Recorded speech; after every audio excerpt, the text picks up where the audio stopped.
Chapter 13, Going With It.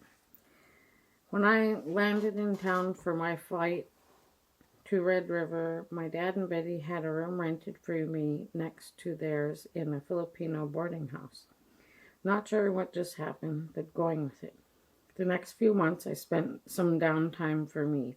My dad had bought a car and was using it to be a taxi cab. My dad liked to drive taxi. On the weekends he would buy a bunch of fruit and snacks so we could hit the road to explore our little town. My sister Holly and I look forward to his weekends to drive all the back roads to get some addresses down. On the work days my dad would bring Betty and I treats of strawberries, grapes, and oranges. Cookies were one of my dad's favorite. Days turned into weeks. Before I knew it, summer had arrived. We moved back to the village to get ready for the salmon season. My box for floating the river was waiting for more adventures. During the summer months, bears were a normal thing to see. The bears usually left us alone as long as we didn't bother them. Natives and bears have coexisted for thousands of years with this same approach. When bears are spotted too close for comfort, the village was on a lockdown. We had to let our family know exactly where we were going and how long we were going to be. The lockdown perimeters was between the two creeks, no farther than the school, and we're not allowed to go out on the water. No floating box. This is the time all the kids, young and old, would gather at the playground. We spent many days playing Polichka, Not It, and Cops and Robbers. Hours of entertainment for us every day. On some days, Brother Victor would come to get me so we could fish for his turtles and cat. I couldn't take the box or leave the village to fish. Brother Victor picked out a couple of sticks, 2 pins for sewing, and some thread. Brother Victor would bend the pins in the shape of a hook, tied the thread on our sticks, and baited them with fresh fish. We headed to the creek up the hill Grandma's house to fish. We had to slowly sneak up on the minnows and cast no shadow. My brother showed my quietly what I was supposed to do, and just like that, he had a medium-sized minnow on his stick. Quietly we jumped for joy so as to not scare any minnows away. My brother's turtles and cats had plenty to eat while we were in lockdown for bears. One day a family friend needed a babysitter for her 6-year-old, so they called me in the village. I headed to town to be a babysitter for the summer and make some money. It turned out I had to watch 2 little girls that were cousins, and she had 4 roommates. I had a blast watching those 2 little ones. We got along great and spent a lot of time at the park. Before too long, though, the mother wanted me to babysit 24 hours a day.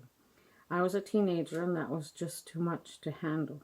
I had befriended her roommates. They had decided to move into a small trailer on the other side of town. Beth, her boyfriend James, and Tom all worked at one of the canneries, were just a couple of years older than I. They invited me to join them if I wanted. I said yes. We were at the trailer for about a month when their hometown friend called them up and had tickets to Anchorage for them. I was not sure if I should go or not. I had went over to get paid for babysitting and only got $50 for my efforts. That helped me decide to go to Anchorage with my friends. We stayed in a motel for the first month, close to downtown right away. They bought a car so we could get some work. Beth had secured a job at one of the local adult clubs. One night her boyfriend brought her lunch and got into a fight with one of the customers. James was in jail for the night before they came up with some collateral for his bail. During this time, we had parked in a no parking zone. The car was towed before we could get to it. The tow was going to cost $500 that we did not have. Our cash supply was getting down to almost nothing. The rent we had paid at the motel was all used up but one more day. With one more night at the motel, we packed up the best we could. Tomorrow we were to hit the streets of Anchorage homeless. Packed everything we wanted on our backs and headed out to the streets of Anchorage with enthusiasm that we will be down and out for a short time.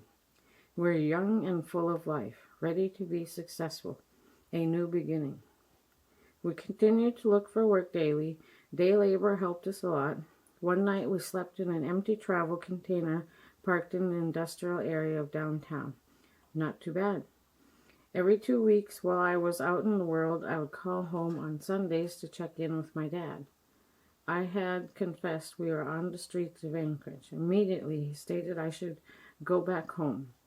We have some distant relatives in Anchorage that I could go to and wait for a ticket back home if I wanted to. I decided to stay with my friends. My dad had accepted this decision and said he would arrange for some food for us. I had called back the next day to hear he had bought us some food from a shipping company. We headed over there as soon as I hung up the phone to my dad. Pilot bread was in the boxes along with peanut butter and jelly. We were in great spirits walking to the park to grill up our hot dogs. The closest park from where we were sleeping for the night was 14 blocks away. We did not have anything else to do that day and took our time in both directions.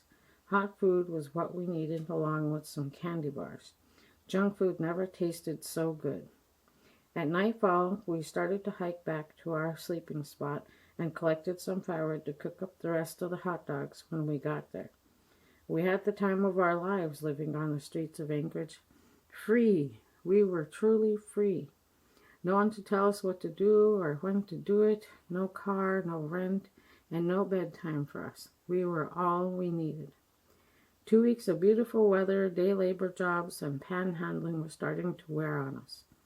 We all needed to shower. Change into clean clothes, along with a couple of good meals, would have been nice. We were starting to notice the weather was changing into winter. The mornings were crisp and cool. I was the most successful at panhandling for the daily meals. I was also the youngest. The people I approached had given me all they had on them, or they would give me food. I had no pride when it came to feeding us. We never took more than we needed to live that day. One of these nice people went to the local shelter to report us. The next day, a worker from the Covenant House had brought us 2 sack lunches apiece. We ate the first one while he talked to us about what the Covenant House did for people our age. A safe place that will help us reach our goals to secure us an apartment. When he was done talking to us, we stated that we would think about what he had said. That night, we had headed for the travel trailer to find out we had been discovered. All the empty trailers were either locked or blocked. We walked around downtown until we were exhausted. Finally, we found a spot to hide out and to sleep. To our surprise, we slept until noon the next day.